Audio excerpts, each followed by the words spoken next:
Ni hari ni bahan peti zakat pula ni. Berapa juta? 2 juta.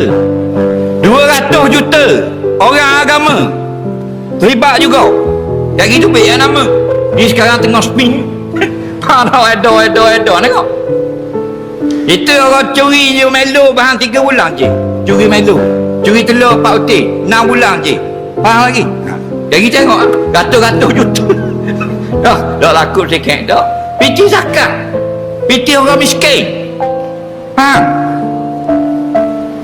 Tak kira mu siapa, mu orang pasal pakat mana sekalipun, hebat mana, akhirat atas dunia tak terima sembahyang. Hati haram. Guna orang beli kereta pun termasuk makan juga. Makan tu maksud makan bukan telang, ambil manfaat.